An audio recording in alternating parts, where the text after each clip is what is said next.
it's Denise from Women Beyond a Certain Age. We have such a special show today because one, our return guest, Patricia Greenberg, is here with this brilliant idea. It's called a crossover show. Okay. I don't even know what that means, but all I know is Cindy's actually talking today, which also makes me happy. So we probably need more engineers. We need a parade. We need sound effects. It's all about Eat Well, Live Well, Age Well, which is Patricia's latest book. But we're talking about a really big issue in women beyond a certain age groups. We have to sometimes clean out our parents' home when they've passed on. Cindy, by the way, Cindy will tell her story, but Cindy's in the middle of this because her dad recently passed away. And it's a tough subject, but it's something I think that if you've done it, we might be able to share some insights with other people. Yeah, Cindy, I'm looking forward to hearing your story. And I think all three of us can chime in because there's dealing with the passing of the person. There's dealing with the cleaning out of their things, and that runs the whole gamut from a clean, organized home where they had everything in order to something out of a horror movie that you can't even get in the front door and everything in between. And the emotions that come with that, to me, is what is the most devastating part. We all know we're not going to be here forever, and we all know that we're ultimately going to lose our parents. But we're not always prepared for the stuff surrounding that it isn't always a clean break. Yes. Oh, the stuff surrounding. The stuff. Well, my dad was sick for a while, and I'm living with my mom, and I was living with both of them while he was sick, and before he was sick too. And I think that gave me, both of us, a lot of time to get used to the fact that we were saying goodbye to him. It was a blessing when he went. He had cancer, and it's a horrible thing to watch somebody go through. And we did get to have him at home for the last few days. I don't know what closure means for different kind of situations, but I did feel like we had some there. But his stuff, we've been making fun of him for his stuff for a long time. He was the most organized hoarder on earth. He kept everything out of sight, up in the attic, in cupboards, in his garage, all organized in boxes and labeled. Let me ask you something. When he was alive, did he monitor his inventory? Because we tried to sneak behind my parents' back. Isn't this terrible? When they were ill and we saw the handwriting on the wall, what can we get rid of now that they won't notice so we don't have a nightmare on our hands when they do go? We didn't try doing that when he was real sick. We tried doing that before. For example, he had a treadmill that was out on the back deck, and it was a covered deck, so it was pretty safe there. It didn't work. It hadn't worked for years, but he paid a couple $1,000s for it. So that's what it was worth to him in his mind. I somehow convinced him to get rid of it. And there's a guy that picks stuff up. If you put it out in your alley, he'll pick stuff up it has lots of metal in it because he recycles scrap metal. Well, I thought somebody had picked it up because it wasn't there anymore. He pushed it behind the garage when I wasn't looking. Now, I wasn't ready yet. He said he was, but he wasn't. Yeah. I have to say this, Cindy, I'm so proud. Many times, Cindy and I, she would come into the office and she'd say something like, my dad has a tandem bike, okay, that he and my mother have not ridden for 2 or 3 years. And I'm going to try to convince 20 or 30. Yeah, okay, 20 or 30 years. But I'm going to try to convince him. I'm going to put it, whatever, in any of the places for sale. Right. And Cindy she sounded so firm and she was so smart and it was such a good idea. And then she'd say, well, I don't think the bike's going to sell because my father paid $3,200 for it 20 years ago, and he still wants $3,200 for it. So in Wally's mind, which I totally get, okay, it was still worth what he paid for it. And so that's why he couldn't let go of that stuff. Well, I'll tell you, ladies, this is a very serious issue. Yes. What we do when we go through our things, oh, I paid so much for that. I can't possibly throw it out. So that, kind of brings me to, this is very fresh in your mind, Cindy. I'm about 8 years out of our last clean out of my parents' house. And they were very, to their credit, their funeral arrangements, everything was in place, and the house was pretty clean and pretty orderly. So my mother died in 2010, my father died in 2014. So by that time, when my mother died, I actually went and packed everything, labeled it, and I brought it to the one of those women's organizations that they collect clothing for women who are re-entering the work world or in a shelter. So we put that to good use. So I do want to talk about that.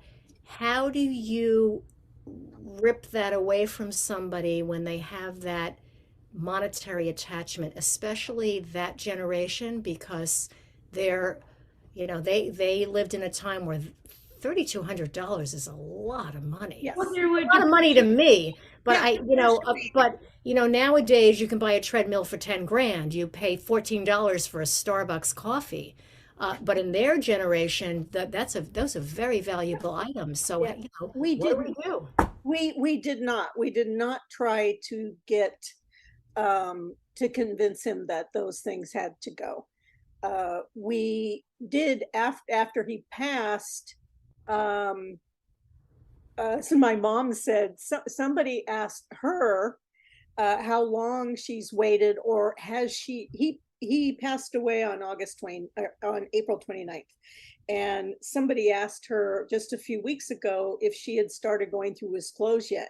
And she said, I started going through those clothes the next day.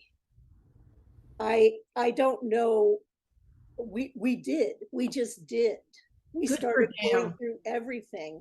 And it has taken, probably 4 times through to feel like we did go through nearly all of it. And we had some stuff that we couldn't get rid of that first time through.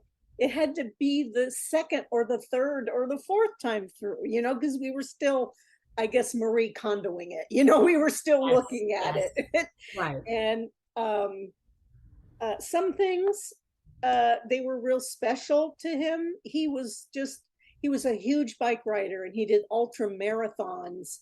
And the amount of bicycle stuff he had, we actually found one of his old bicycle riding buddies who's 90 years old now, and he collects all kinds of old bicycle parts and frames and seats and anything to do with bicycles.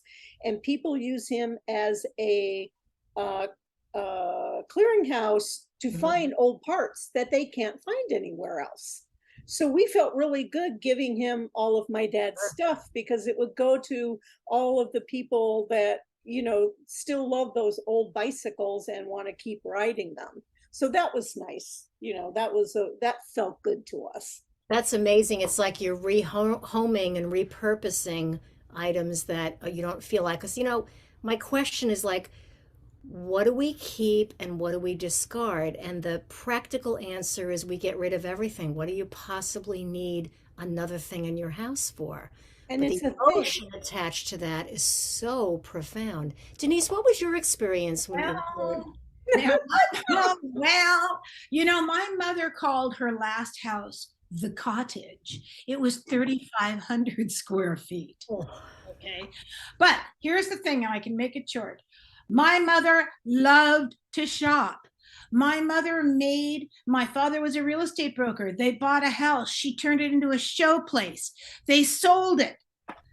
She'd move on to the next house. She used to say, as we got older, she'd say, if you girls weren't attached to me, you could go with the house. Okay. Yeah. Because she would, seriously, you might have loved your canopy bed that I had in high school. And in the next house, my mother sold it And I got to the new house, seriously, drove in my car as a teenager to the house, and I had a whole new bedroom set. Oh my And goodness. I would say things like, Mom, I really liked the last bedroom. She said, oh, that was old. I got a fortune for that, honey. And we would move on. So though my mother loved stuff, do you know what I mean? When she passed away, in the bad news and the good news, we had to break down the cottage, but Pat, she hadn't died yet. She'd gone into an Alzheimer unit. Now, typical of my oldest sister, we were all executives in it. My oldest sister says, well, we can't give any of mother's stuff away yet, because if she wakes up and wants it back, she could sue us. Now, this is, again, we won't talk about the family dynamics here. Never mind. I kept saying, as my poor mother was now pooping in her pants and wanted to eat birthday cake for breakfast, she wasn't going to wake up. So we broke down her house and had to move it all into a storage unit to keep every single piece. So by the time then she passed, we set up a pretty room in the Alzheimer unit with her things, so she would know they were there. She was only looking for the birthday cake. And so then we put it all in the thing. By the time we broke that unit down again, I need to tell you something. We realized we could all let go of this stuff. Do you know what I mean? And we did what you did. Most of her gorgeous clothes went to a hospice spot, and her furniture, we gave it to friends. Do you know what I mean? Literally, we opened up the garage door, and all her neighbors that she'd had for 20 years, we said, would you like this? Would you like this? We gave stuff away. We gave her collections of expensive porcelain that, of course, none of us wanted, to the nurses that took care of her. So we did the best we could. Do you know what I mean?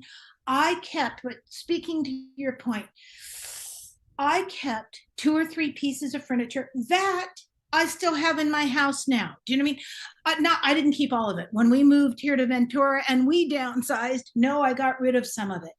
But there are 2 or 3 pieces that I have that were my mother's that I'm so glad I have, because I love them. And I know it would make her happy that I have them. But Cindy knows this.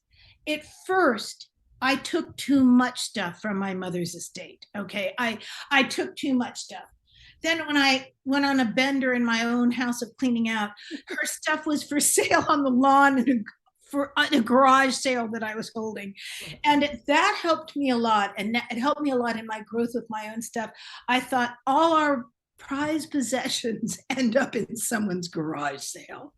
Well, we had a very interesting experience. I have a house and my siblings live in New York City. My 2 sisters live in apartments. My brother lives in an apartment in Chicago, and my other brother lived in a house 10 minutes from my parents, full of furniture. And I have a house in LA. I said, okay, I'll take it. So I brought it back. So then I have 5 couches in the living room, dishes, wine glasses galore. And what I did was I said, okay, I have a beautiful coffee table. The reality is nobody wants it. None of our children are going to want it. So I did actually donate some to Goodwill. I still have my parents' beautiful deco couch from the 50s. And, this is where I felt like, I sat down and I deep down, what am I really going to use? I took my father's luggage tag and I put it on my briefcase, so I always have it with me. And I took a keychain from my mother's first trip to Hawaii. She was so excited. And I took the keychain and I put it on my spare house keys. They're tiny, tiny mementos with huge impact. So I know they're here and I'm happy about it, but I'm not bogged down with tons of things. What I wanted to also talk about is, we want mementos from our parents. Even in contentious relationships, we never want to get rid of everything completely. But what are you entitled to in relationship to other people? Like Cindy, in your case, your mother's still alive. Denise, in our cases, the last parent went, and then you just have to either distribute through siblings or throw it out, or, Again, what do you do with that? Well, emotionally, what do you do with that? It's like the person's gone. Yeah. When my father died, it was the second parent, and I felt like I was falling backwards off a cliff 90 miles an hour. It's like the Oh, safety net was gone. Yeah. yeah. There's no place to go home to. There's Your home no is gone. home. There's no home anymore. That's exactly right. So I never lived in my mother's house, and I want Cindy because Cindy's really in Right. it at the moment. But I just want to say this. So my sister, again, my sister, the banker, who thinks will be sued by my dementia, my poor Alzheimer mother. My sister, but it was a smart thing to do. We made a list. Okay, we made a 3-column list. I was taking this, Anne was taking this, Joan was taking this. And on many of the things, not stupid, not tea towels or something, but we put a value on it. If somebody wanted that gold watch, well, that was $8,000. We put a value on it. Now, we did that because we could each look and keep it fair. Do you know what I mean? And I had 2 sisters that didn't want, not nearly as sentimental as me. They didn't want any of it. Right. Okay, like I wanted my mother's china. I wanted this. But this is the only thing. And then Cindy, you answered this. This is my favorite, and talk about the emotions of it. I never lived in the house my mother was in at the end. Okay. Right. But I felt like it was when we finally sold it, when she was dead. I'm there and I'm alone now. My sisters and I, just want to say that we divided up so much of the work. We each took things to do so that one Right. person wasn't stuck. So I was the last man standing at that moment. But are you ready for this? And talk about hysterical. The people have now bought the cottage. And I'm at there still organizing things, and the new owners walked in. My mother had a gorgeous mountain view and these drapes that she'd spent, I don't know. You remember when people used to spend sure. $1,000 on drapes? Uh-huh. These silk, this drapes, it was magnificent. Peak ceilings, huge, expanse against the wall.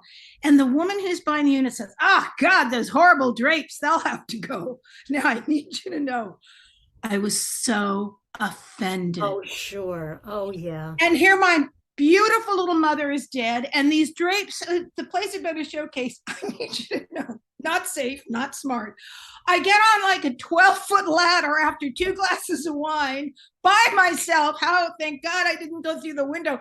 And I'm pulling those drapes down like Scarlett O'Hara, because if they don't want them, they're not going to get them. Right. And balled them all up, gave them to the house, the hospice or whatever. Right. We gave a lot of stuff to Habitat for Humanity, and they remake things. But when I called my sisters crying to tell them that horrible woman wasn't getting my mommy's beautiful drapes, they both said to me, don't drink any more wine, Denise. And they said, are you safe now? Are you off the ladder? I said, yes. But you know what? I can cry about it now. I'm thinking about it. That was the moment that I realized it was all over. Right. Okay, she was gone. The house would be gone. That only in my memories, that I would never see her again, nor, and that bitch wasn't getting my mother's drapes. So we my brother lived nearby. They retired in Arizona. So we have a friend who deals in antiques. And what happened was she had Stephen donate it to a center that people would buy it from. So it would be rehomed, but Stephen would get the tax deduction for it. So we had a player piano, if anybody even remembers what those were. And my husband kept saying, take it. I'm like, so we'll have 2 pianos in our house? Like, nobody could really take it and fit it. And that was one of it. But when we sold the house, we sold it very quickly. And the woman that took it was very gracious and wonderful and moved in. And then Stephen had left something. My brother Stephen, who lived nearby, had left something in the garage. I don't know if it was by accident or just missed a box or something. She calls him up and she said, Mr. Greenberg, get your shit out of my garage. It's my house. And that to me was the line of demarcation. It was just a box in the corner, and it was no longer my father's house. And she just called up and said, get it out of here. And Stephen was devastated. Devastated. I could have used him with helping to get the drapes down. So Cindy, you're having to do that, but you're still living in it. So how is that? Is everything a reminder? Well, it is because I lived in this house. My parents moved here when I was 1 year old, Oh, wow. and it was the house my grandpa grew up in. And so the house has been in the family for a really long time. And my dad has had a lot of time to squirrel away things. But I I've had to move so often before I moved back home. I think I moved uh, between the year 1999 and uh, when I moved in here 6 years ago. I think I moved 14 times. Oh my goodness. And I got really used to not hanging on to stuff and not getting emotionally attached to things. There are a couple places that I really love, like my apartment in San Francisco when I was going to cooking school. I love that place more than anything. But I just, you realize that once you leave it, uh, what you loved about it is it comes with you. It's not there anymore. It's not yours. When we end up selling this house, which will be pretty soon, it's going to be the first time this house wasn't in the family anymore. But the function of this house is to give us money to live on and to buy a new house. Right. And we're actually going to buy my sister's house from her. Okay. So that was my my brother-in-law's grandma's house that we're going to. Obviously, they really like the houses. Everybody, yeah, you're really keeping it. Cindy, that is a beautiful thing that is a multi-generational attachment in a healthy way to things, that you're not hanging on to stuff that's no longer serving you. You're actually working this in a very beautiful way to keep it in the family and keep everybody safe and happy and healthy and taken care of. Right, because if we sell this house and we let emotions dictate who we sell it to, that doesn't work, because the person's going to turn around and go, not your house anymore, ass. Yeah, this is my house now, get out of here. That happened when we sold my grandparents' house to a woman who pretended to be very sweet and nice and wonderful and turned out to be the bane of all the neighbors' existence. So this house is going to serve us in a financial way going forward. It's not going to be anything emotional. We'll have our memories, we'll have our pictures, and it will be hard to leave, but at least we're going to be going someplace very familiar. Right. And we're not going to be taking 8 billion screws and nails and washers and bolts and Right. Bicycle parts. everything. Right. We did what Denise suggested we do, and we did also have a garage sale, but we took pictures of it before we donated it, before we sold it at the garage sale. When it was all spread out, we took pictures of it. Oh, good. Yeah. And I think that helps. You sit there and think, why do I need scuba diving equipment from 48 years ago? Right. Right. It's the emotions, though, Pat, when you say that, and I can just see your poor brother, when that woman said that to him, it must have broken his heart at that moment. Yes. There's the breaking, there is the point where you know that it's over. Do you know what I mean? Now, my sisters were much better at it than I was. I don't know why, but they, in picking and choosing, they would say, no, I don't. They didn't even look up, no, I don't want that. But it helped me my next time. Do you know what I mean? So then when we had to move out of LA, I got better at it, because I realized, and Cindy just said it beautifully, I needed to move out of LA financially to get to my next spot in life, because the houses in LA are worth, and Cindy's, family has been in that house forever. But how exciting is it going to be, Cindy, for you and Gail to have a new house? Right. Yeah, it's it's like 6 of one, half a dozen of another here. So and it helps so much to know the situation we will be going into. Yes. We already know everything about that house. Yeah. So there aren't any nasty surprises like you get when you buy a new house sometimes. I have to say one other thing. When I, once in a while, and I don't know about you, Pat, now we just had to, I mean, I wanted to get rid of a lot of stuff from LA. And some of it were pieces that were my mother's. Okay. Some of them were pieces from Kenny's family. Right. So, what I tried to do was I really would take my cup of coffee in the morning and go shopping in my own house. Right. And I put a post-it on what I was going to keep. And then there were some things that I looked down and I said, I love you. My own Marie Kondo. I loved you so fucking much, pink chair. Goodbye. Oh, I shouldn't swear. Or thank you. Or a couple of pieces I said, oh, I spent way too much for you, but I'm going to still let you go. And it was easier for me. Do you know what I mean? It was so much easier because I realized that after my mother died, I just didn't want her. It wasn't about the things that I took. I just wanted her to remember her the way she was. Absolutely. And I want to say that, to the listening audience is that if I could tell you to kind of like pay attention to that now, because you're going to be in shock and grief and horror when the time comes. I don't care how prepared you think you are. And it's something that this discussion needs to happen before with your parents. And if your parents are not capable of talking it with siblings or even with an estate planning lawyer, little FYI, something I'm doing now is going around the house and just seeing, like you say, maybe watches or jewelry that might be of some value. But I think you need to know what everything you have is worth. There may be something in the house that you can sell to an art dealer or an auction house.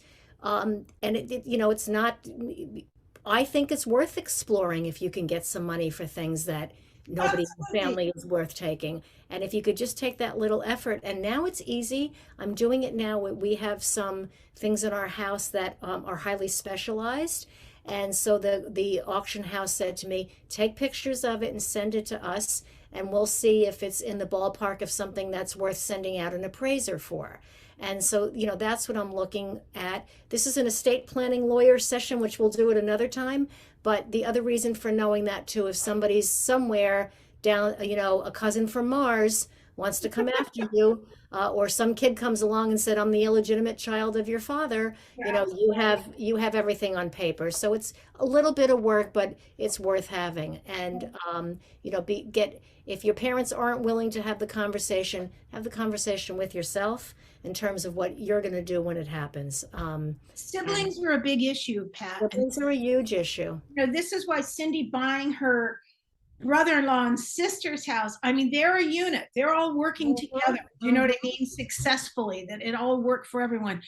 Because I have a friend right now who has 4 siblings, but his father needs to move into a facility and has lived in a house for almost 50 or 60 years. The wife's been dead for 20 or 30, has every newspaper that has been delivered. So he's at that end of the spectrum. So he's been living there for the last 4 months. All they've got done yet, they haven't even done dividing things up or selling it or what they'll take with them. They're just still throwing junk out. Right. But he sends me texts, and he's the loveliest person, and I love him, in case he heard this. But he keeps saying, don't talk to me about my siblings, because they've obviously left it all to him. Because he's the single guy, so they're making him take care of everything. Now, let me tell you something that it's an emotional issue as well as a legal issue, is that at what point are you entitled to more if you're taking care of? And I'm just asking you girls as an opinion. Yeah. In my family, there's 5 of us and everything went 5 ways. Everybody did contribute and everybody helped out. So we were lucky and we're very bonded that way. But there are families where the kids have nothing to do with their parents or siblings for years on end and then show up at the end. Mm-hmm. So that is something that you have to get on paper also. My opinion of that is that I think the siblings who have the most need should get it. I think that's a more proper distribution, that everything should be even 3 ways, 5 ways, 2 ways, depending on how many kids there are. But if one kid has more of a need and the relationship is okay and everybody's okay with it, maybe they can get cash out and get a little bit more. I mean, there's a million ways to skin that cat, obviously, I but think it has to be on paper. It has to it's be, on paper. yeah. Kenny's family, Kenny's mother, Kenny's father had passed. Kenny's mother needed to be moved into a home. Huge home in Shaker Heights, huge room after room after room. She still had the Boy Scouts uniforms hanging in their closets. Oh my goodness. And I said to her one day, Gigi, do you think the boys still can fit in those? I mean, now they're old men. Right. And they're everything. But here was the bottom line. Kenny's two brothers, and like him, all lived very far away. His sister lived a few blocks away. Well, who do you think did all the work at the end there? So the boys each flew back for several days, and they were able to take a few pieces of things that they wanted. But Gigi had made no bones about it, and she liked me. And Cindy will be amazed that I can say this now without bitterness and hostility. She had put in her will that Pat got his sister's name is Pat, got all the jewelry. And the reason for it was that she wanted it to go to her daughter. Okay. And when at first, but the boys grumbled about once or twice, but I would say to Kenny, Pat earned every piece of that, because for the last 10 years of her parents' life, she lived 2 blocks away and took care of them. My husband wasn't in Cleveland. His brothers weren't in Cleveland. So I think if people can be honest, unless there's a bad blood between brothers and sisters, if they talk it out, and yeah, even if they just write it out on a pad by themselves, and I'll sign it. Do you know what I mean? And so that everybody's clear as to what's going on. I just have to insert this here, that this is hysterical with you guys talking about artwork and jewelry. There's nothing like that here, nothing. You have a point, Cindy. You have a point. There's a house. Yeah.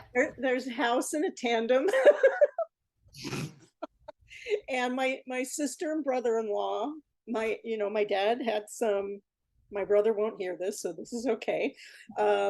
My dad had my brother written out of getting anything.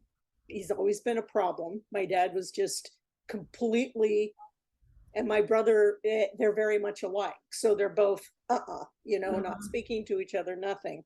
And then he wanted to leave everything to my mom. He left everything to my mom. And when we were discussing all this with my dad and the estate lawyer, we agreed to have it all split between me and my sister, and then also to the grandkids later on.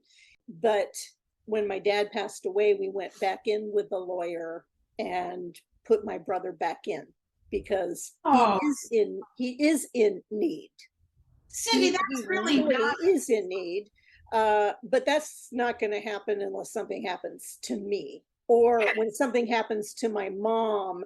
Then I'm my sister and my brother-in-law, and I am in a very, very unique situation.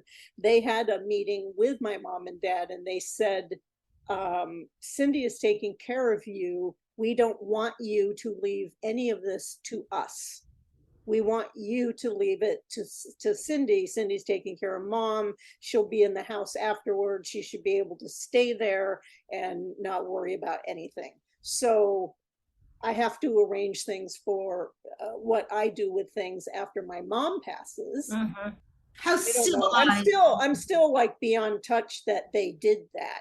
And then my sister, of course, said to me, I hope you're going to leave things to my children afterwards. And I said, of course I'm going to. There's nothing wrong with that. It sounds so civilized. It's amazing. One last thing, Pat, and then you, because I know Pat had one or two other points.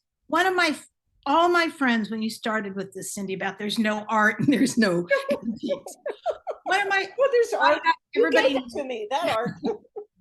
My big chill girlfriends, okay, that we all went to grade school together.